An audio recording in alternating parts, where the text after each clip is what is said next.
White house అంటే America అధ్యక్ష భవనం మరియు ఫెడరల్ రిజర్వ్ అంటే అమెరికా సెంట్రల్ బ్యాంక్ ఈ రెండింటి మధ్య ఒక పెద్ద యుద్ధమే జరుగుతోంది. ఈరోజు మనం ఈ చారిత్రాత్మక ఘర్షణ గురించే విశ్లేషించబోతున్నాం. జనవరి 2026 నాటికి ఈ సంక్షోభం ఎంత తీవ్రస్థాయికి చేరిందో వివరంగా చూద్దాం. ఈ మొత్తం కథకి కేంద్ర బిందువు ఒక్కటే ప్రశ్న: స్వతంత్రంగా పనిచేయాల్సిన ఒక సెంట్రల్ బ్యాంక్ అధిపతిపై దేశ అధ్యక్షుడు క్రిమినల్ విచారణకు ఆదేశించగలడా? అసలు అలా చేసే అధికారం ఆయనకు ఉందా? ఇది చట్టబద్ధమేనా? ఈ సంక్షోభం ఎంత వేగంగా ముదిరిపోయిందో చూడండి. అంతా జనవరి నెలలోనే, అది కొన్ని రోజుల వ్యవధిలో జరిగిపోయింది. జనవరి 11న ఫెడ్ చైర్పై విచారణ మొదలైంది. అదే రోజు ఆయన ఇది రాజకీయ కుట్ర అన్నారు. సరిగ్గా 2 రోజుల తర్వాత, అంటే జనవరి 13న ప్రపంచంలోని పెద్ద సెంట్రల్ బ్యాంకులన్నీ కలిసికట్టుగా ఫెడ్కు మద్దతు తెలిపాయి. అదే సమయంలో దేశంలో ధరలు మళ్లీ పెరుగుతున్నాయని డేటా బయటకొచ్చింది. ఇప్పుడు ఈ ఘర్షణ వెనుక ఉన్న 2 వేర్వేరు వాదనలను చూద్దాం. ఒకవైపు ప్రభుత్వమేమంటుందంటే ఫెడ్ భవనం రిపేర్లలో $2.5 బిలియన్ అవినీతి జరిగిందని. కానీ మరోవైపు ఫెడ్ చైర్ ఏమంటున్నారంటే ఇది కేవలం ఒక సాకు మాత్రమే, అసలు ఉద్దేశం వడ్డీ రేట్లను తగ్గించమని ఫెడ్పై ఒత్తిడి తేవడమేనని ఆయన వాదన. ఈ విషయంలో అధ్యక్షుడు చేసిన వ్యాఖ్యను గమనించండి. ఇది కేవలం భవనం నిర్మాణం గురించే కాదు, ఫెడ్ చైర్ పనితీరును, ఆయన సామర్థ్యాన్ని కూడా ప్రశ్నిస్తోంది. ఇలా ఆర్థిక విధానాలపై జరగాల్సిన చర్చను ఒక వ్యక్తిగత దాడిలా మార్చారన్నమాట. అయితే ఫెడ్ చైర్ పావెల్ కూడా అంతే తీవ్రంగా స్పందించారు. ఆయనేమంటున్నారంటే మా పని మేం చేసుకుంటున్నాం, దేశ ఆర్థిక వ్యవస్థకు ఏది మంచిదో అదే చేస్తున్నాం, అలా చేస్తున్నందుకే మాపై ఈ క్రిమినల్ ఆరోపణలు చేస్తున్నారు అని. అంటే ఇది ఫెడ్ స్వాతంత్ర్యంపై జరిగిన దాడి అని ఆయన సూటిగా చెప్తున్నారు. ఈ గొడవ కేవలం ఆరోపణలు, ప్రకటనలతో ఆగలేదు. ఇది ఏకంగా దేశ అత్యున్నత న్యాయస్థానం సుప్రీంకోర్టు వరకు చేరింది. ఇక్కడ అసలు ప్రశ్నేంటంటే సెంట్రల్ బ్యాంకుపై చివరికి ఎవరికి నియంత్రణ ఉంటుంది? అధ్యక్షుడికా, లేక అది స్వతంత్రంగానే ఉంటుందా? ప్రభుత్వ వాదన యూనిటరీ ఎగ్జిక్యూటివ్ సిద్ధాంతం అనే ఒక లీగల్ కాన్సెప్ట్పై ఆధారపడి ఉంది. దీన్ని సింపుల్గా చెప్పాలంటే దేశానికి అధ్యక్షుడు ఒక్కరే బాస్. ఆయన కింద పనిచేసే ఏ అధికారిని అయినా తొలగించే హక్కు ఆయనకుండాలి అనేది ఈ సిద్ధాంతం సారాంశం. మరి ఫెడ్ లాంటి స్వతంత్ర సంస్థలకు ఇది వర్తిస్తుందా లేదా అన్నదే ఇప్పుడసలు ప్రశ్న. సరిగ్గా ఇదే విషయాన్ని సుప్రీంకోర్టులో నడుస్తున్న ట్రంప్ వర్సెస్ కుక్ అనే కేసు తేల్చబోతోంది. ఈ కేసులో ప్రత్యక్షంగా ఫెడ్ గవర్నర్ లెస్సా కుక్ ఉన్నప్పటికీ ఈ కేసులో వచ్చే తీర్పు ఫెడ్ చైర్ పావెల్ భవిష్యత్తును కూడా నిర్ణయిస్తుంది. అందుకే దీన్ని ఒక టెస్ట్ కేసుగా చూస్తున్నారు. సో ఈ కేసులో వాదనలు చాలా స్పష్టంగా ఉన్నాయి. ఒకవైపు ప్రభుత్వం ఫెడ్పై తమకు పూర్తి అధికారం ఉండాలని వాదిస్తోంది. దీనికోసం దాదాపు 90 ఏళ్ల నాటి పాత తీర్పును కూడా రద్దు చేయాలని కోరుతోంది. మరోవైపు దేశ ఆర్థిక స్థిరత్వానికి ఫెడ్ స్వతంత్రంగా ఉండటం చాలా అవసరమని మాజీ ఫెడ్ చైర్లు వాదిస్తున్నారు.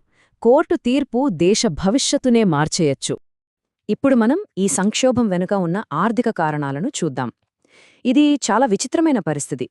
ప్రభుత్వ విధానాలు ఎలా ఉన్నాయంటే ఒకేసారి కారు యాక్సిలరేటర్, బ్రేక్ రెండూ తొక్కితే ఎలా ఉంటుందో అలా ఉందన్నమాట. ఒకవైపు ఆర్థిక వ్యవస్థను పరుగులు పెట్టించాలని చూస్తూ మరోవైపు ధరలను అదుపుచేసే ప్రయత్నాలకు అడ్డుపడుతున్నారు. ఈ నెంబర్లు చూడండి, ఇవే అసలు కథ చెప్తున్నాయి.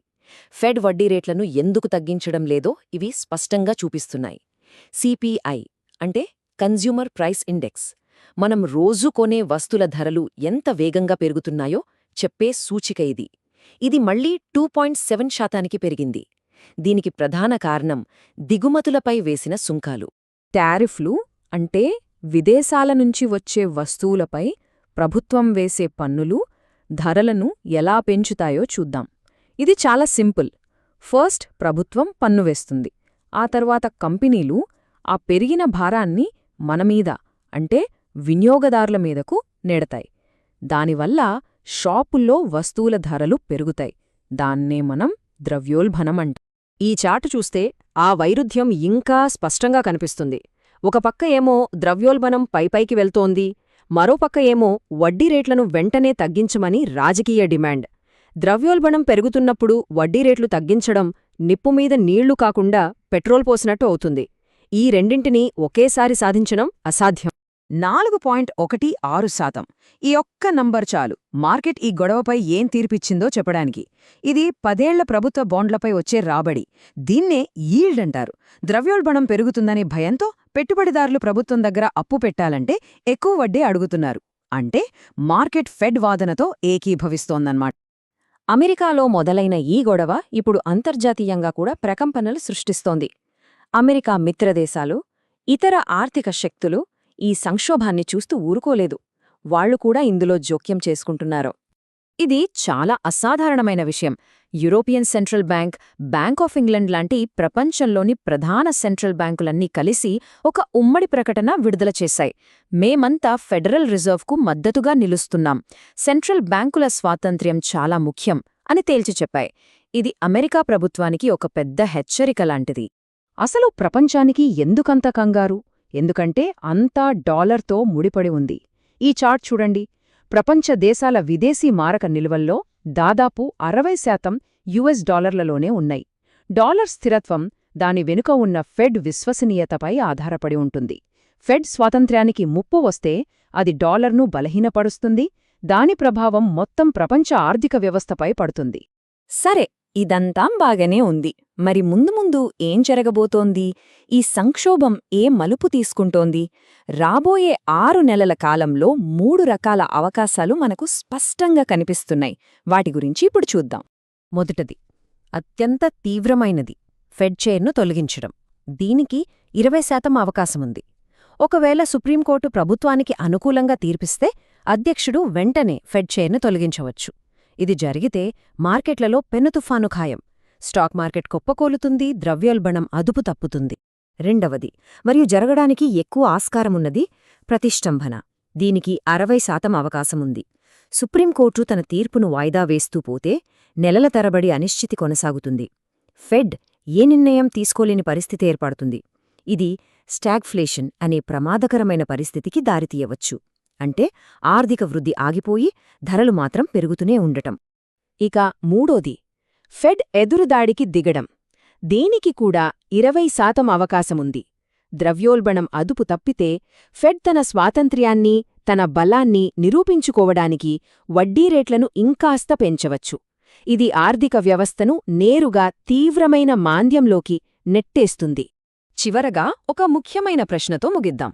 ప్రపంచంలోనే అత్యంత సురక్షితమైన పెట్టుబడిగా అమెరికా ప్రభుత్వ బాండ్లను చూస్తారు. వాటిని రిస్క్ ఫ్రీ అంటారు. కాని ఆ బాండ్ల వెనక ఉన్న రాజకీయ స్థిరత్వమే ప్రశ్నార్థకమైనప్పుడు ఆ రిస్క్ ఫ్రీ అనే పదానికి ఇంకా అర్థముంటుందా?